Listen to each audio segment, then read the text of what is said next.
Kumpulnya kita ini dicatat oleh Allah Subhanahu wa taala menjadi amal soleh yang diterima Allah Subhanahu wa taala. Langkah-langkah kita dari rumah duduk kita, dari rumah jental-jentul kita di sini, ngantuk kita di sini, semoga menjadi amal soleh kita yang kelak nanti dicatat oleh Allah Subhanahu wa taala dan bisa menemani kita, menghantarkan kita menjadi sebab wasilah kita digiring bersama, dikumpulkan bersama di jannatullah. Amin ya rabbal alamin. Saya mau ngaji masalah at-tabarruk. Apa Bu? At-tabarruk. Kalau bahasa kitanya ngalap barokah. Kalau bahasa Sunda apa? Ngalap barokah. Pada sama juga. Ngalap. Ngalap barokah ya. Ngalap barokah. Mengambil keberkahan. Allah Subhanahu wa taala itu mensifati dirinya dengan tabarok. Seperti Al-Qur'an, tabarakalladzi biyadihil mulk. Atau Allah mensifati yang lain juga dengan kalimat diberkahi, kata-kata barokah. Al-Qur'an misalkan nih, kitabun anzalnahu ilaika mubarak. Muhammad, ada Al-Quran yang kami turunkan kepadamu mubarakun, yang membawa keberkahan. Quran itu berarti membawa keberkahan. Baik ayat-ayatnya yang dibaca, ataupun dia jadikan ayat itu untuk hal-hal yang lain. Gini, di Irak itu pernah ada kejadian, bapak-bapak, ibu-ibu. Ada sebuah perpustakaan terbesar di Irak. Quran, kitab, banyak sekali. Itu terjadi musibah kebakaran besar. Hancur, dilumat oleh api. Gosong semua. Kitab, semua Al-Quran, semua jadi gosong. Besar sekali. Ketika selesai kebakaran, beres-beres, ada beberapa ayat Al-Quran yang tidak disentuh oleh api. Ada beberapa Al-Quran, doa paras yang sudah jadi puing-puing, ada yang dijaga oleh Allah, tidak terbakar.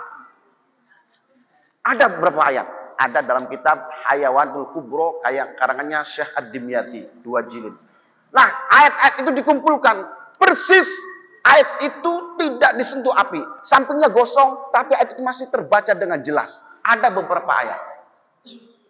Dikumpulkan oleh para ulama. Ayat-ayat tersebut. Padahal logikanya, kalau Al-Quran misalkan segini nih penuh. Kebakar semua kan? Yang lain kebakar semua. Tapi kok ada beberapa ayat yang tidak dibakar. Itu Allah ingin menunjukkan ada keistimewaan di ayat-ayat tersebut. Oleh para ulama dikatakan demikian.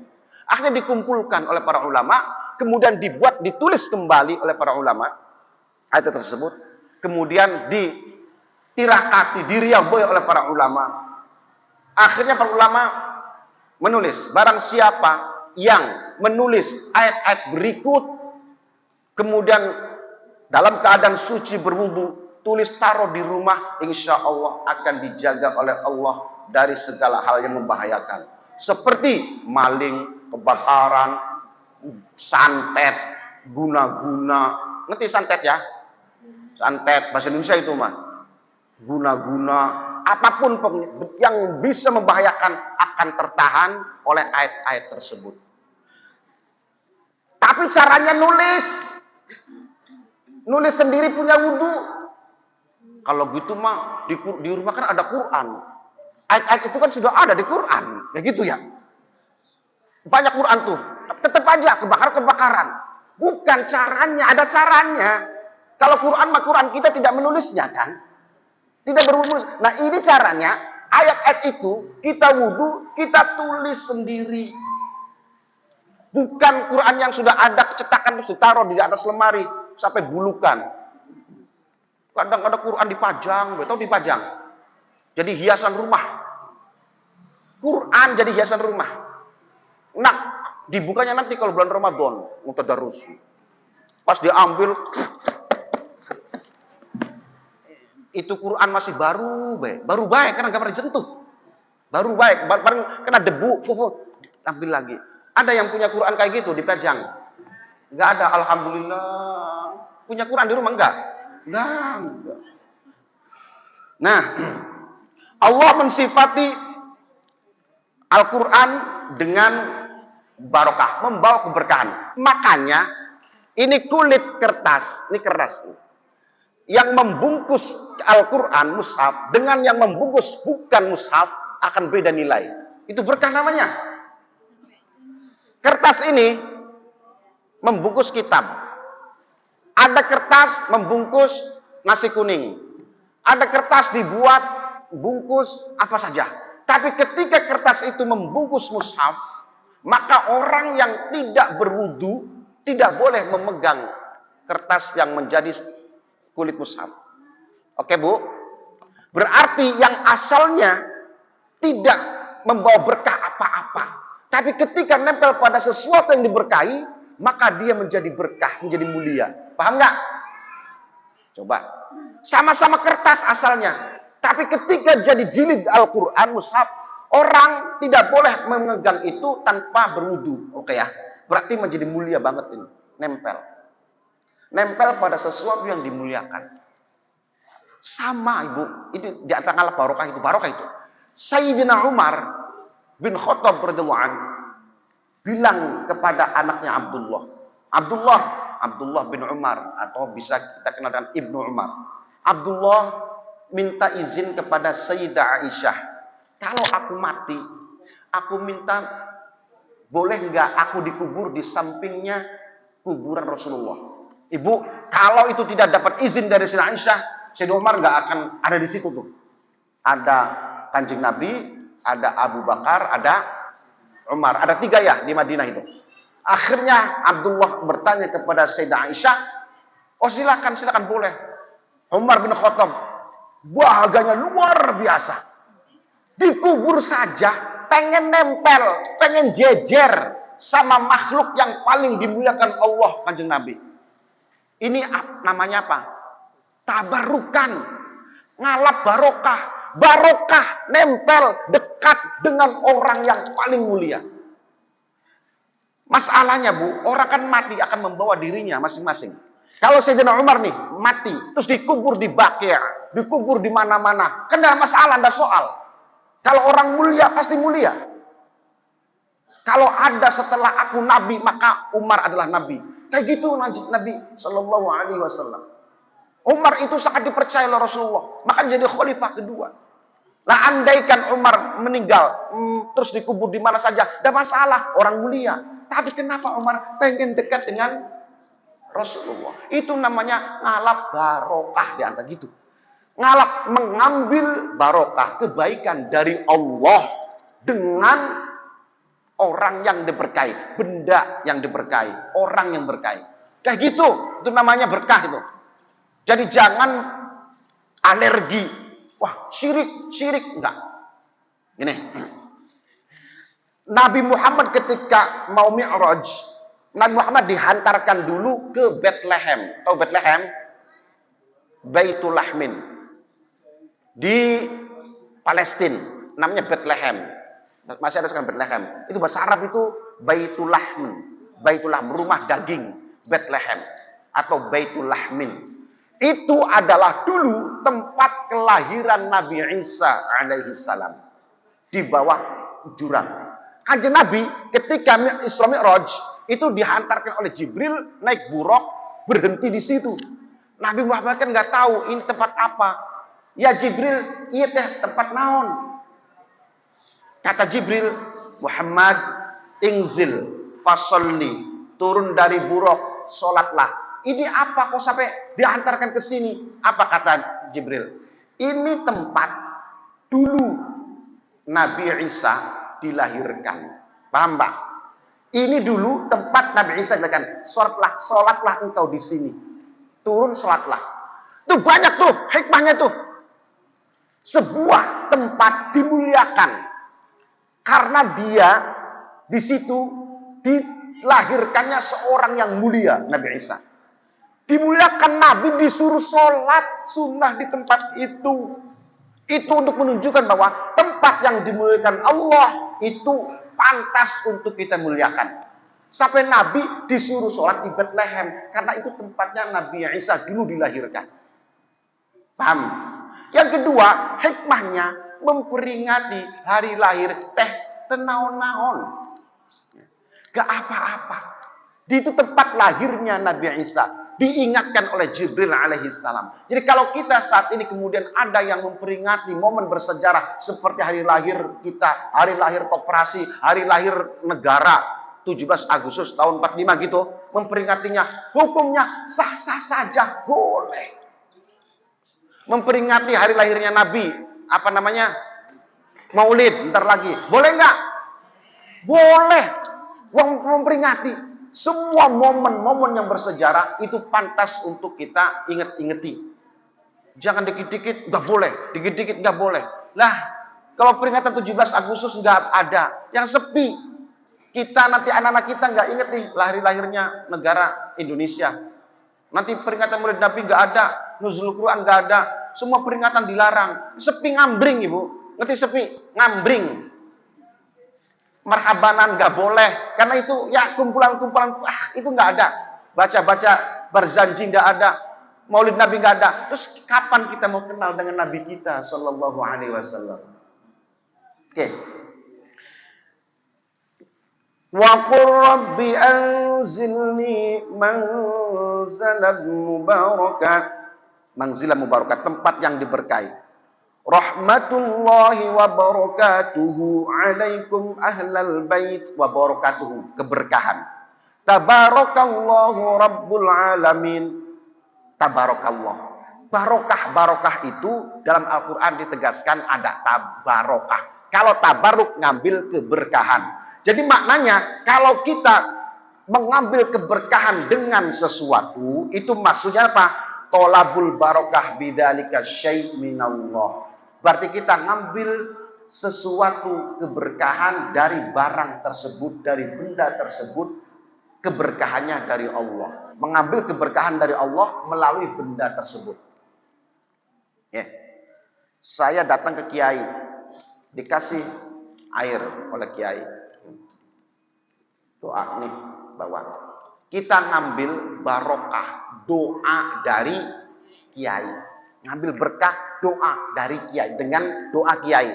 Keberkahan itu dari Allah. Kalau kemudian kita sembuh, itu dari Allah. Kalau ada manfaat, itu dari Allah. Cuman melalui doanya kiai. Contoh, ini baru air. Kalau air kan mungkin orang, oh gak apa-apa itu mah.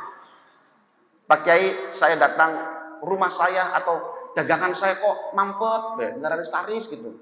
Kayaknya sepi dagangannya, rumahnya. Terus Kiai ngambil barang, benda atau apapun, didoain sama Kiai itu. Nih, taruh di warung kamu, taruh di toko kamu, benda ini. Ya. Insya Allah nanti akan menjadi wasilah, warung kamu jadi laris. Benda. Terus diambil, taruh benda itu di warung, jadi laris. Oke, jadi laris. Itu murni ngalap barokah namanya, Ibu. Kita mengambil sesuatu dari orang soleh, doanya orang soleh, melalui benda itu doakan. Wasilah ditaruh di sana. Dari Allah Subhanahu wa taala barokah itu datang melalui doanya orang-orang soleh, benda yang didoakan oleh orang-orang soleh. Jadi syirik enggak gitu? Syirik enggak? Ya enggak sama sekali. Enggak sama sekali. Karena kita mengharap barokah itu dari Allah melalui dia. Kalau kita dikasih sama orang-orang yang bukan kiai, yang bukan, ya kan kita juga enggak mau datang minta doanya, minta barangnya tuh. Kan enggak. Pasti kita ke orang-orang soleh kan, karena kita percaya dia orang yang dekat dengan Allah. Dulu pada waktu saya diam di Tegal 3 tahun di rumah nenek saya buka majelis taklim Darul Quran di Tegal, cabang dari pesantren Darul Quran Al-Islami. Saya membuka majelis taklim sama ibu-ibu juga sama bapak-bapak. Itu sering ada orang datang yang kalau Tegal kan biasa jual martabak di Lebak Situ, itu kan martabak manis, martabak telur gitu kan. Makanya banyak di sini yang martabak dari Tegal itu, dari Lebak Situ. Datang ke saya, Pak Ustaz, saya lagi dagangan bisa anu lah. Itu orang Tegal Lebak Siu di seluruh Indonesia, di Kalimantan, di Papua, di Irian Jaya, di Bogor, di Jakarta, itu martabak manis, martabak telur, biasanya orang Tegal. Tegal itu orang Lebak Siu biasanya, Lebak Siu kecamatan. Ibu saya asli orang Tegal Lebak Siu, kalau bapak Indramayu Jawa. Itu nanti datang minta anu. Saya ngomong sama bapak, ini ada orang, kan saya nggak nolak, nggak enak. Saya mbak ngerti, Pak ada orang datang mau minta syarat, minta wasilah, minta doa supaya dagangannya laris kumaha ieu teh. Saya nggak ngerti kan, nggak bisa. Ya udah, kamu kesini, iya. Saya balik ke Indramayu. Jadi barang benda yang isinya memang ayat Al-Quran tabarukan, terus doa-doa. Berapa butuhnya? Ya 10 Pak. Ya terserah Bapak aja lah, 10 aja bawa dulu. Nanti bisnisnya sering datang, ya udah. Bawa 10, bawa ke sana ke Tegal. Padahal isinya wallahu alam, saya nggak tahu kan Bapak yang ngasih. Mungkin kertas-kertas tulisan, terus didoakan, ditirakati gitu ya. Nah, Pak, saya kasih tahu dulu, ini benda, ini barang, bukan sesuatu apapun bukan. Ini barang atau benda. Kalau ada terjadi sesuatu manfaat atau apa itu datang dari Allah. Itu dulu kan. Jadi ini wasilah saja ya. Bawa ini. Enggak lama, udah berapa bulan gitu ya. Kan jauh. Kemana? Saya di Batam. Oh di Batam. Ya udah bawa. Semarang ada. 2 kali Pak Mindo. Ngerti Mindoni. Mindoni. Apa Mindoni? Mindoni. Apa? Bukan Mindoni. Orang itu lagi. Kok kebaikan? Mindoni. Datang lagi. Balik lagi, mendua kali Mindoni ya, Mindoni. Datang lagi, loh orang ini, Mindoni namanya. Apa aku Sunda? Orangnya balik lagi gitu. Ya balik dari maya umum, balik dari istilahnya gitu, Mindoni. Loh datang lagi ini orang yang kemarin dulu datang, oh Mindoni. Ada apa? Oh Masya Allah Pak Ustaz, Alhamdulillah, sekarang saya membuka cabang lagi, gitu. Ada gak yang lebih jos, yang saya siap bayar sekian, gitu, beli itu barang itu. Saya ngomong ke bapak, ada lagi datang Mindoni, Mindoni, iya, pada Mindoni, dikirim lagi. Itu berarti mengambil sesuatu benda yang datang dari orang soleh yang didoakan benda tersebut. Dia yakin Allah yang memberikan. Yakin dari Allah memberikan penglarisan dan sebagainya. Tapi melalui benda itu. Itu namanya tabarukan. Ngambil keberkahan. Jadi tidak ada yang syirik. Karena dia yakin ini nih doanya orang soleh. Doanya. Bukan dari orang solehnya. Doanya orang soleh. Dibuat oleh orang soleh. Kayak kita aja lah. Yakin dengan bodrek obat sakit kepala. Kita yakin itu dibuat oleh siapa? Oleh manusia yang di bidangnya farmasi kan? Kita yakin. Padahal kita pun punya catatan. Sembuh dan tidak sembuhnya datang dari Allah. Gitu kan. Tapi kalau kita yakin ya. Aduh sakit kepala. Udah sana ke warung. Beli bodrek. Biar sembuh. Ya bodrek yang menyembuhkan kan. Beli bodrek biar sembuh. Nah kita tidak pernah tanya di warung itu. Pak ini bodrek. Kandungannya apa aja ya? Ininya apa? Ini sekarang bersama tanya-tanya gitu. Enggak kan? Karena kita percaya yang buat bodrek itu adalah orang-orang farmasi, orang di bidangnya. Saya ke kiai dikasih sesuatu. Ini apa sih kayak isinya? Enggak perlu itu. Dan kita percaya karena yang buat itu kiai kan. Ya sudah bawa aja. Ini untuk penglaris ya. Bawa. Terima kasih Ki. Bodrek diminum aja. Enggak pikir-pikir kita. Enggak tahu apa isinya. Karena kita percaya yang bikin bodrek itu orang ahlinya. Karena kita tahu bahwa yang bikin sesuatu itu adalah yang ahlinya kiai, ulama. Yang punya otoritas di bidang itu. Kita percaya saja. Tapi kalau kita ditanya, ibu beritanya nih. Tubuh bodrek yang menyembuhkan atau Allah? Jawabannya apa? Pasti Gusti Allah yang menyembuhkan. Iya. Bodrek itu kita tahu hanya perantara saja. Sama, nggak ada bedanya. Kita yakin bahwa itu semua dari Allah. Kalau kita nanya bodrek ini khas apa zat-zat ininya berapa persen, ini berapa kapan minum bodreknya? Kita nggak punya ilmu lagi, nggak ngerti harus di laboratorium segala zat kurang. Kita kan nggak pernah kayak gitu. Sama dengan kiai. Apa kiai isinya? Caranya gimana? Alah susah, nggak ambil. Seperti itu. Itu boleh. Namanya ngambil keberkahan. Itu boleh. Nggak ada sirik-sirikan. Nah, lu siapa orang sana suntik ke dokter biar sembuh. Emang dokter yang menyembuhkan?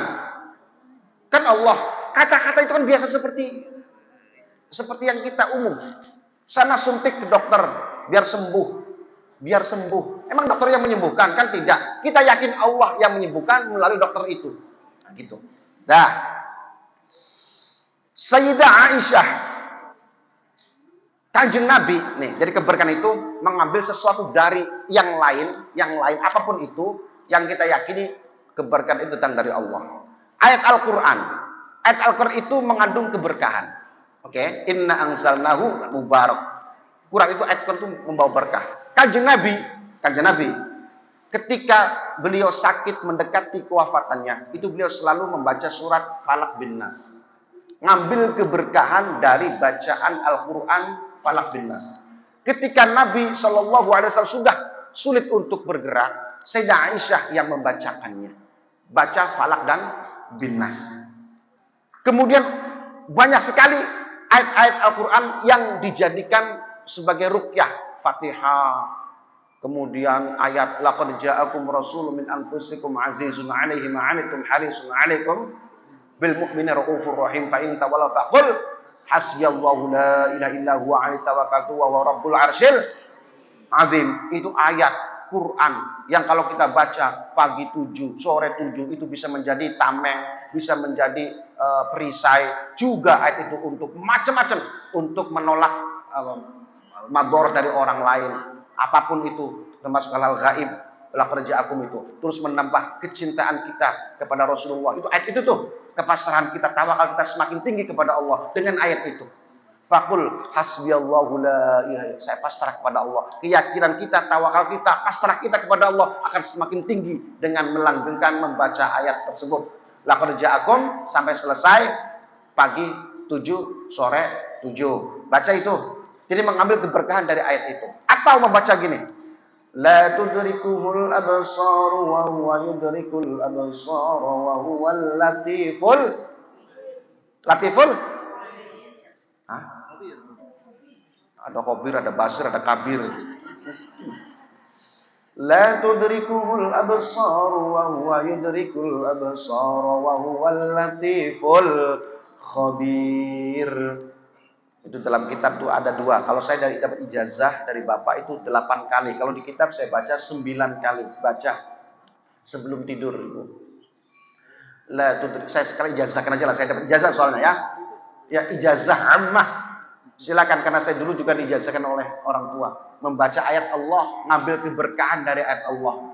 Yaitu la tudrikuhul absaru wa huwa yudrikul absara wa huwal latiful khabir. Dibaca, kalau saya dapat ijazah 8 kali sebelum tidur. Nanti kalau kita baca terus, kita ngambil keberkahan dari ayat itu. Baca 8 kali sebelum kita tidur. Kalau satu saat nanti kita sering membaca tiap malam. Kalau ibu-ibu, bapak-bapak, misalkan di perjalanan nih ada begal. Tahu begal ya? Begal. Ada bahaya, maling, perampok. Sampai lagi sendiri. Wah, bawa tas ini. Ini pasti bawa emas, padahal nggak tahu bawanya bawa lepet, bawa bedak gitu, bawa siap dong, mau dirampas misal. Terus kita sudah istiqomah mengamalkan ayat tadi. La tudrikuhul absaru wa huwa yudrikul absara wa huwal latiful khabir. 8 kali semua. Itu nanti kaki jempol kita ditekuk sambil jalan. Di sepatu pakai sepatu. Kalau enggak pakai sepatu ya di jalan aja. Sambil jalan baca ayat itu. Insya Allah la tudrikul absar. Mata orang tidak akan bisa melihat sampean. Sampean ada enggak ngilang. Enggak ngilang kayak apa? Enggak ngilang ada. Cuman oleh Allah ditutup pandangannya orang lain yang zalim itu kepada kita. Kayak Nabi melempari debu kepada orang-orang yang mengepung rumah Nabi pada saat Nabi keluar dengan Abu Bakar Siddiq untuk meninggalkan rumah itu dan meninggalkan Sayyidina Ali. Beliau ambil debu, membacakan Al-Quran surat Yasin sampai waja'alna min baini aidihim saddan wa min khalfihim saddan fa'aghshaynahum fahum la yubsirun. Itu ada tuh di tafsir Yasin juga ada. Itu dilempari tuh. Orang-orang yang dilempari debu, pasir, itu mereka tidak melihat Nabi semua. Nabi sama Abu Bakar yang nempel aja sama Nabi. Dan nempel kamu, jalan. Gak ada yang lihat, gak ada yang lihat. Kalau zaman sekarang ilmu lamuran, ya, atau ilmu apa namanya, sirep, orang yang nggak lihat. Nah, ayat itu dibaca sampai sambil jalan, ditekuk jempolnya, insya Allah, kalau Allah mengijabah, sampai tidak akan bisa dilihat orang. Oh, penting itu, penting, tidak dilihat orang. Tapi ini Pak, kalau ada kezaliman, kalau ada kejahatan, wah kalau begitu saya akan ngintip orang mandi aja deh, nggak kelihatan. Atau saya ngambil di bank, ngambil duit di laci, kan orangnya nggak kelihatan. Sampai malah dia berbuat kayak gitu. Ya kelihatan atau gitu mah.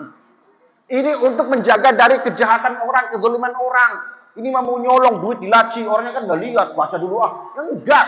Ya, sampai dizalimi orang. Insya Allah ayat itu bisa menjadi wasilah ngambil barokah dari ayat Al-Quran. Coba ulang bacanya. Bismillahirrahmanirrahim. Coba. La tudrikuhul absaru wa huwa yudrikul wa huwal latiful khabir. Masya Allah, cepat hafal, hebat sekali. Ulang. La tudrikuhul absaru wa huwa yudrikul wa huwal latiful khabir. Dibaca berapa kali? 8 kali. Insya Allah. Dan ini bukan hanya untuk itu.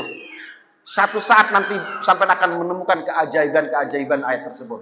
Nanti kalau sampai sudah istiqomah, baca 8 kali, nanti bukan hanya untuk itu. Nanti akan ada hal-hal ajaib yang sampai tidak sangka-sangka. Ya, baca ayat itu. Nanti buktikan sendiri. Kalau sampean istiqomah mengamalkan itu, akan banyak hal-hal keajaiban. Insya Allah nanti. Itu ayat Al-Quran. Kata Nabi ini, yang paling utama adalah sesuatu amal itu adwamuha wa in qalla. Jadi ahabbul a'mali ilallah adwamuha wa in qalla. Hadis sahih riwayat Imam Muslim. Amal yang paling dicintai Allah adalah sedikit tapi mudawamah, istiqomah. Itu amal yang paling dicintai Allah. Kalau sampai baca ayat Quran tadi, 1 ayat 8 kali sebelum tidur, asal istiqomah saja, itu menjadi hal yang akan membuat Allah mencintai kita. Kenapa? Karena amalnya sedikit tapi istiqomah, mudawamah. Itu adalah amal terbaik. Allah cinta itu. Ahabul a'mal ilallah. Amal yang paling dicintai Allah adalah sedikit tapi continue. Sampai punya ayat itu sedikit. La tudrikuhul absaru wa huwa yudrikul absara wa huwal latiful khabir. Itu tuh sedikit tapi mudawamah, nanti sampai akan menjadi orang yang paling dicintai oleh Allah. Karena itu nabinya mengatakan ahabul a'mal ilallah adwamuha wa in qalla. Jadi jadikan ayat ini sebagai media agar Allah mencintai kita. Kalau Allah sudah mencintai kita, apa saja yang kita inginkan kena dicintai oleh Allah. Lah sampai nih Pak punya istri, kita mencintai istri kita. Apapun keinginannya, harapannya, karena kita mencintai dia, maka kita akan usahakan untuk memenuhi apa yang menjadi keinginan yang kita cintai. Pak, aku pengen makan sate Tegal. Sate Tegal yang sate muda itu. Kalau suaminya itu punya duit, ayo. Pengen memberikan sesuatu yang disenangi oleh yang dicintainya. Apa? Jangankan diminta. Yang nggak minta pun diperhatikan nih oleh suaminya nih. Mungkin malu, belum punya cincin, belum punya kalung, dipikirin, terus belikan. Nggak minta padahal, mungkin nggak malu, nggak enak, dibelikan. Kenapa? Karena yang dicintainya.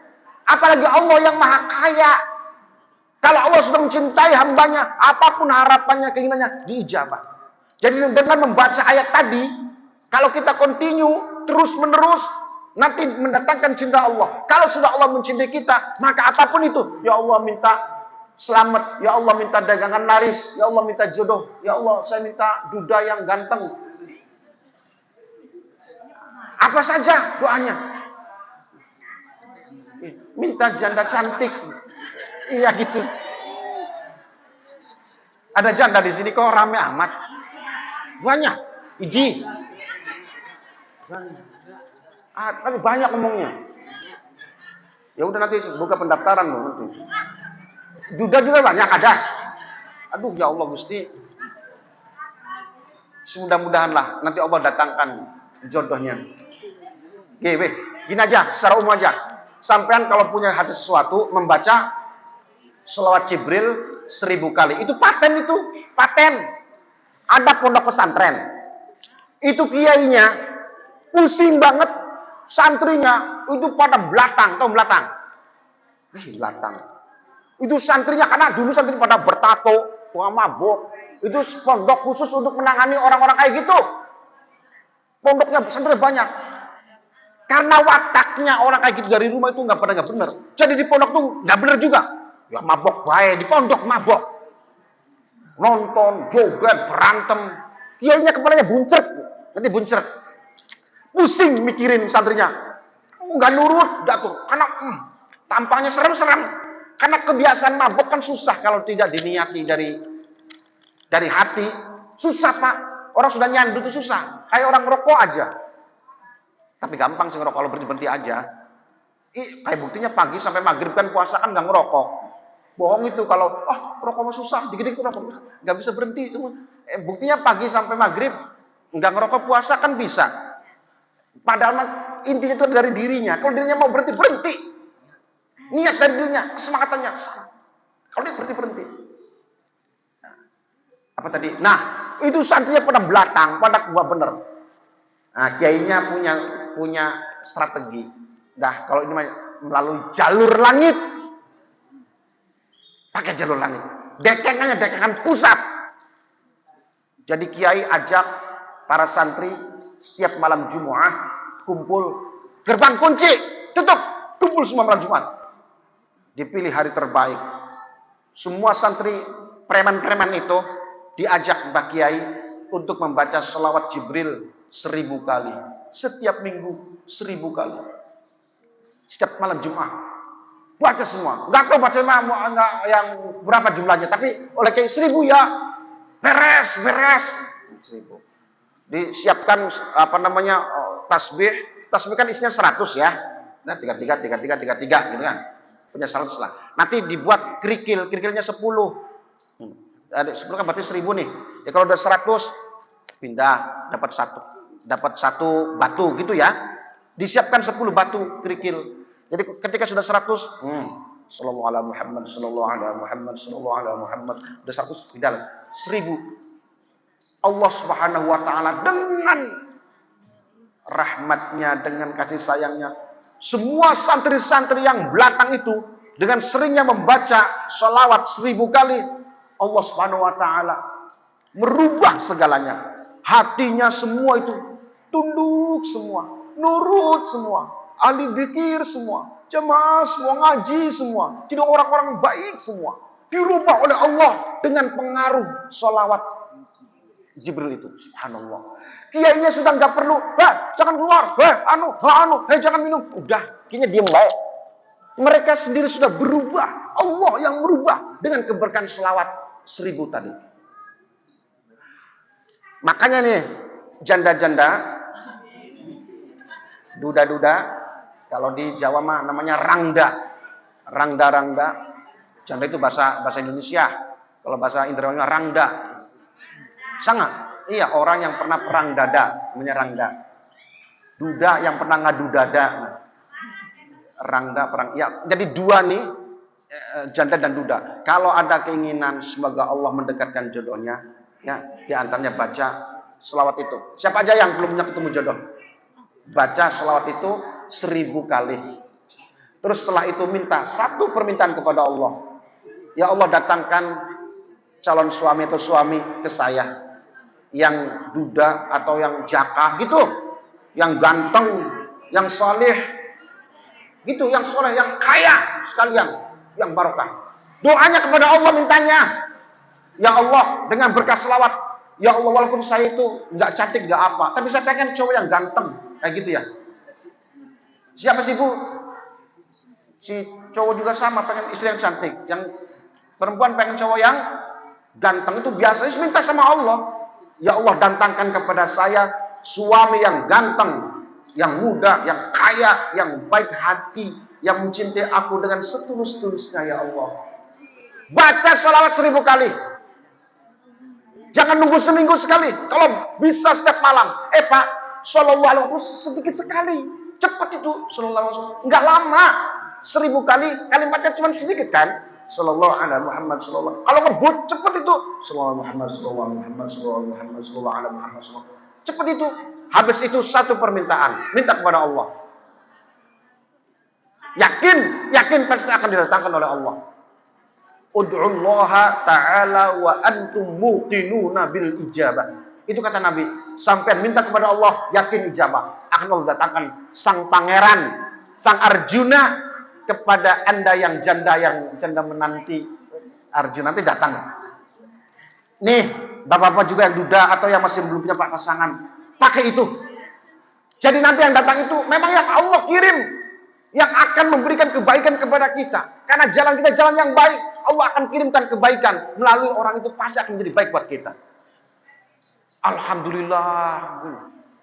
Mau nyari si Dewi rumahnya mana ya? Aduh, itu si Dewi yang janda itu anak satu. Iya, cari itu. Ya Allah, udah ganteng.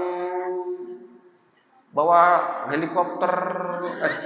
Ya kaya, Masya Allah, bawa mobil. Terus ngomong, aduh ya Allah. Allah yang datangkan itu pilihan dari Allah. Karena kita kan nggak kuasa mendatangkan pilihan buat kita. Makanya doa. Nanti Allah yang akan mengaturnya. Jadi bapak-bapak nih yang belum laku, yang belum dapat jodoh, ibu-ibu juga, pakai itu tuh, minta kepada Allah. Jangan ke dukun. Dukun. Mintanya kepada Allah melalui sholawat. Berapa kali tadi sholawatnya? 1000. Satu tujuan, tapi jangan dirubah-rubah, jangan macam-macam, nanti nggak efektif. Satu, supaya kekuatannya dahsyat. Kalau jodoh satu aja. Ya Allah, tantangan jodoh, ya Allah, pakai sholat itu. Kalau sampai buat dagang 1000 kali, cukup itu. 1000 untuk satu hajat. Ya Allah, supaya saya dagangannya laris. Banyak yang datang. Laris manis Tanjung Kimpul. Dagangan laris, duitnya kumpul. Baca selawat 1000 kali. Allah akan robah nanti, perlahan akan terbuka. Tapi satu tujuan.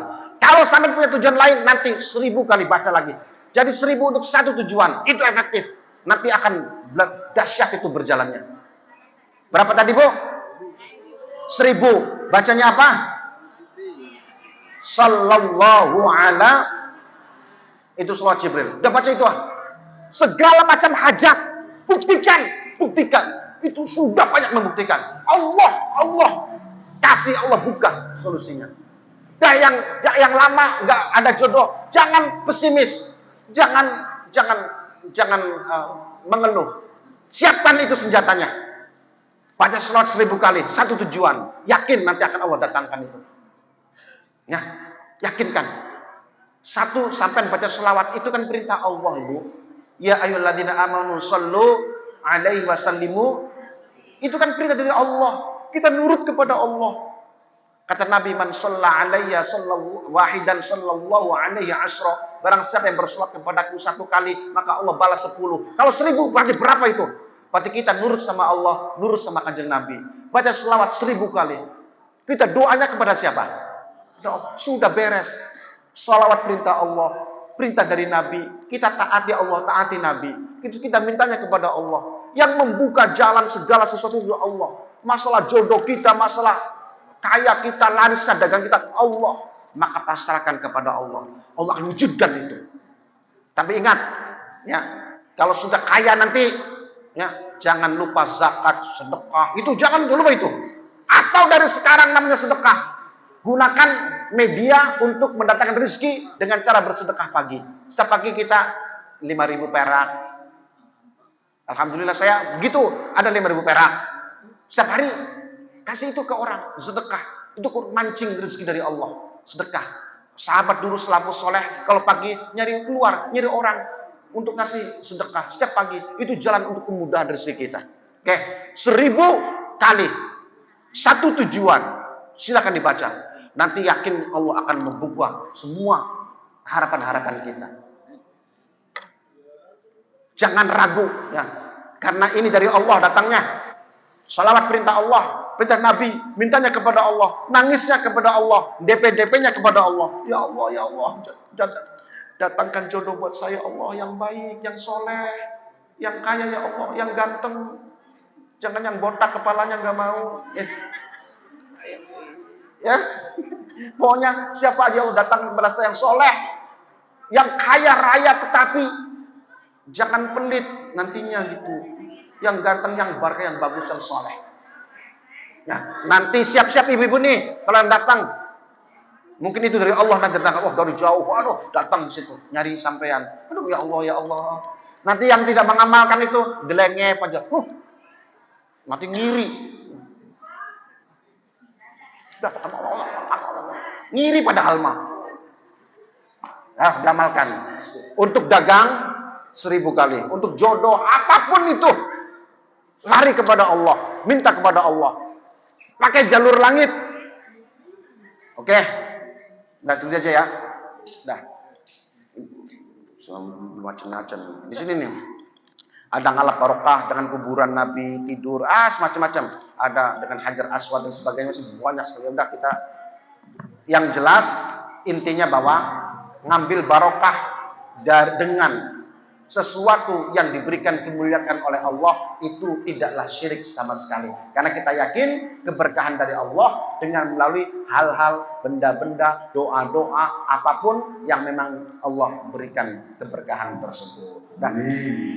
Ya. Assalamualaikum warahmatullahi wabarakatuh.